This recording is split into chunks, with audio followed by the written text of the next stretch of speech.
12వ శ్లోకము. మోఘాశ మోఘకర్మణో మోఘజ్ఞాన విచేతసః రాక్షసీమాసురీం చైవ ప్రకృతిం మోహినీం శ్రితాః. మోఘాశాః తమ ఆశలు వ్యర్థమైన వారు, మోఘకర్మాణః కామ్యకర్మలు వ్యర్థమైన వారు, మోఘజ్ఞానాః జ్ఞానము వ్యర్థమైన వారు, విచేతసః భ్రాంతులైన వారు, రాక్షసీం రాక్షసులకు సంబంధించిన, ఆసురీం నాస్తికమైనది, చ మరియు ఏవా నిశ్చయముగా ప్రకృతిం స్వభావమును, మోహినీం కలత నొందించు, శ్రితాః ఆశ్రయించిన వారై. ఆ విధముగా మోహితులైన వారు దానవ మరియు నాస్తిక భావములచే ఆకర్షితులగుదురు. అట్టి భ్రాంతి స్థితిలో వారి ముక్తికి సంబంధించిన వాంఛలు, కామ్యకర్మలు, జ్ఞాన సముపార్జనలన్నీ వ్యర్థములగును. భాష్యము. తమను తాము కృష్ణ చైతన్యముతో భక్తియుక్త సేవలో నెలకొనినట్లుగా భావిస్తున్నను అంతరంగములో దేవాదిదేవుడైన శ్రీకృష్ణుని పరతత్వముగా అంగీకరించని భక్తులు చాలామంది ఉందరు. భగవద్ధామమును తిరిగి చేరుట అను భక్తియుక్త సేవా ఫలమును వారెన్నడూనూ ఆస్వాదించలేరు. అదే విధముగా శ్రద్ధతో కామ్యకర్మలలో పుణ్యకర్మలలో నెలకొనిన వారు భౌతిక బంధముల నుండి విముక్తిని వాంఛించువారు దేవాదిదేవుడైన శ్రీకృష్ణుని నిరసించుట చేత వారెన్నడూనూ విజయమును సాధించలేరు. మరో మాటలో శ్రీకృష్ణుని అపహాస్యము చేయువారు అసుర స్వభావమును లేదా నాస్తిక స్వభావమును కలిగినట్టి వారు. భగవద్గీతలోని 7వ అధ్యాయములో వివరించబడినట్లు అట్టి అసుర ప్రవృత్తి కలిగిన వారు ఎన్నడూ శ్రీకృష్ణుని శరణు వేడలేరు. కనుకనే పరతత్వమును అవగాహన చేసుకొనుటకు యత్నించువారు చేయు మనోకల్పనలు వారిని సాధారణ జీవుడు మరియు శ్రీకృష్ణుడు ఒక్కటేనని సమానమేనను తప్పుడు అభిప్రాయముకు వారిని చేర్చును. అట్టి మిథ్యాభావనలో మానవుని ప్రస్తుత దేహము భౌతిక ప్రకృతిచే కప్పబడి ఉన్నదని, అతడు ఈ భౌతిక దేహము నుండి విముక్తుడవ్వగానే అతనికి మరియు భగవంతునికి నడుమ భేదము ఉండదని వారు భావించుదురు. కానీ శ్రీకృష్ణునితో ఏకము కావలనను వారి ఈ యత్నములు భ్రాంతి కారణము చేతనే వ్యర్థములగును.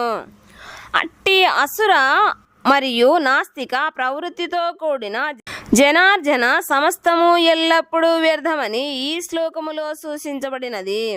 అట్టి ఆసుర ప్రవృత్తి గల వ్యక్తులకు వేదాంత సూత్రములు, ఉపనిషత్తుల వంటి వైదిక సాహిత్యములోని జ్ఞాన సముపార్జన ఎప్పుడూ వృధాయే కాగలదు. కనుకనే దేవాదిదేవుడైన శ్రీకృష్ణుని సామాన్య మానవునిగా భావించుట మహాపరాధము. అట్లు భావించేవారు శ్రీకృష్ణుని శాశ్వత స్వరూపమును అవగాహన చేసుకొనలేరు. కనుక తప్పక భ్రాంతికి గురవుదురు. బృహద్విష్ణు స్మృతి స్పష్టముగా ఇట్లు చెబుతున్నది. యో వేత్తి భౌతికం దేహం కృష్ణస్య పరమాత్మనః సా సర్వస్మాద్ బహిష్కార్యః శ్రౌతస్మాత్ విధానతః ముఖం తస్యావలోక్యాపి సచేలం స్నానమాచరేత్. శ్రీకృష్ణుని దేహమును భౌతికమని భావించు వారిని సమస్త శృతి స్మృతుల అనుష్ఠానముల నుండి సమస్త కర్మల నుండి బహిష్కరించవలెను. ఎవరైనను అతని ముఖమును పొరపాటున చూచినచో అట్టి పాపము నుండి విడివడుట కొరకై వెంటనే గంగలో స్నానము చేయవలెను.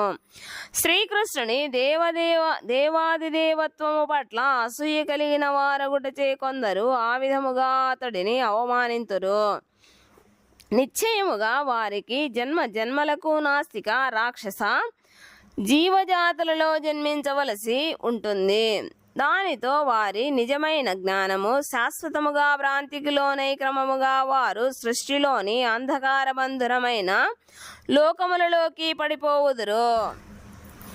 13వ శ్లోకము. మహాత్మానస్తు మాం పార్థ దైవీం ప్రకృతిమాశ్రితాః భజంత్యనన్యా మనసో జ్ఞాత్వా భూతాదిమవ్యయం. మహాత్ములు తూ కానీ మాం నన్ను పార్థ ఓ పృథాకుమార దైవీం దివ్య సంబంధమైన ప్రకృతిని ఆశ్రితాః ఆశ్రయించిన వారై భజంతి సేవ చెయ్యుదురు. అనన్య మనసః అచంచలమైన మనస్సు కలిగిన వారై జ్ఞాత్వా తెలుసుకొని భూతాది సృష్టికి మూలమైన అవ్యయం అంతములేని ఓ పార్థ భ్రాంత చిత్తులు కానట్టి మహాత్ములు దైవీ ప్రకృతిని ఆశ్రయించి ఉందురు.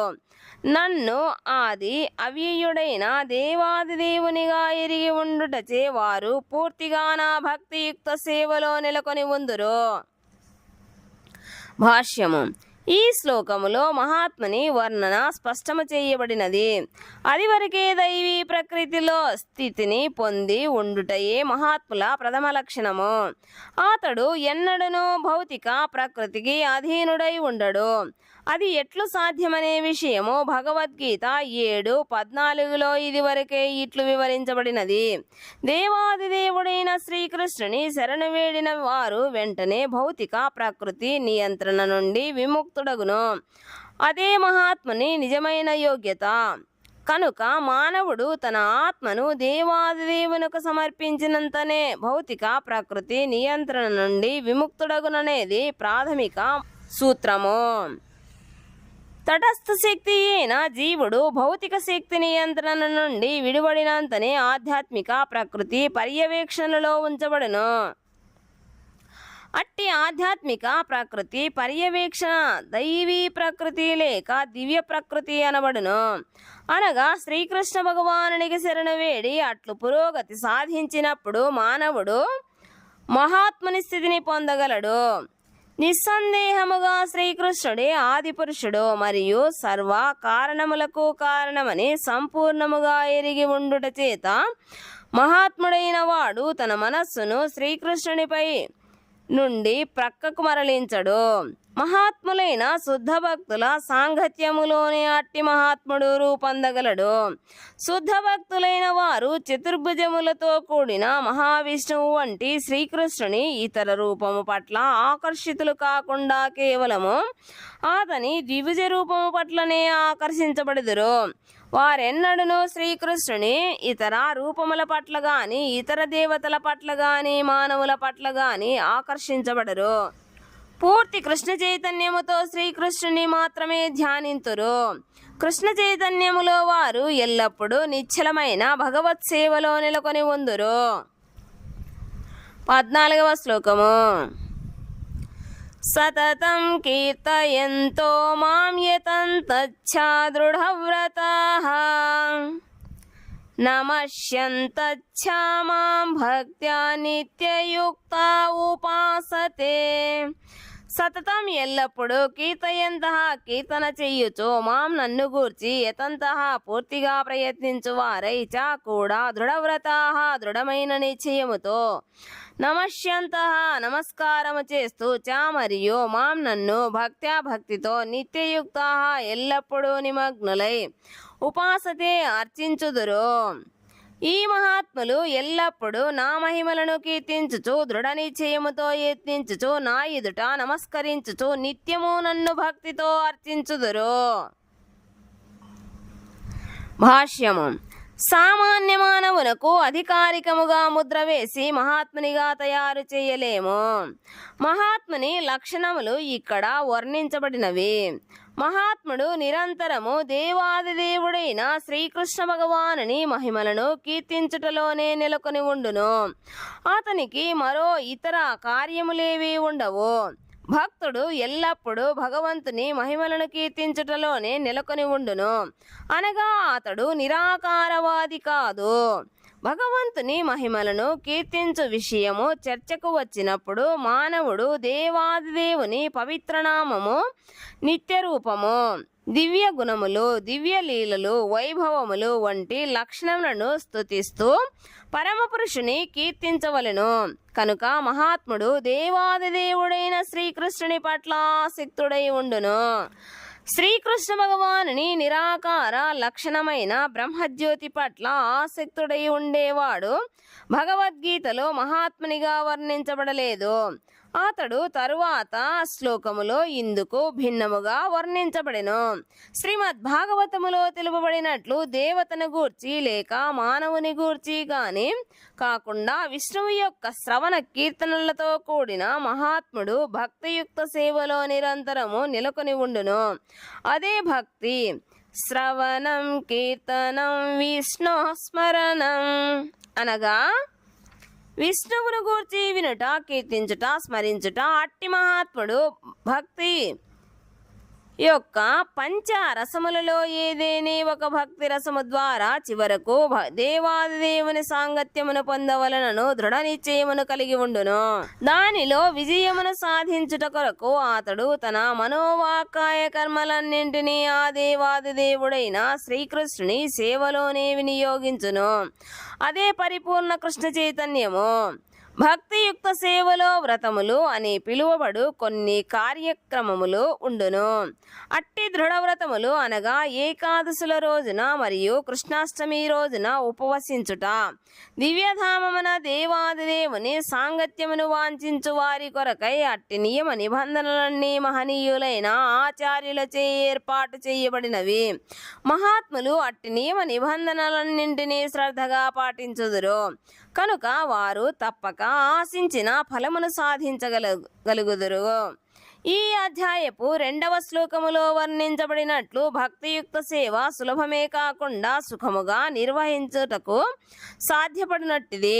కనుక మానవుడు కఠినమైన తపోనిష్టలను అవలంబించనవసరము లేదు. మానవుడు తాను బ్రహ్మచర్య, గృహస్థ, వానప్రస్థ, సన్యాసాశ్రమము దేనిలోనైనను ఏ స్థితిలోనైనను ప్రపంచములో ఎక్కడ నివసిస్తున్నను కేవలము అనుభవజ్ఞులైన ఆధ్యాత్మికాచార్యుని పర్యవేక్షణలో దేవాదిదేవునకు భక్తియుక్త సేవను అందిస్తూ భక్తితో కూడిన జీవితమును గడపవచ్చును.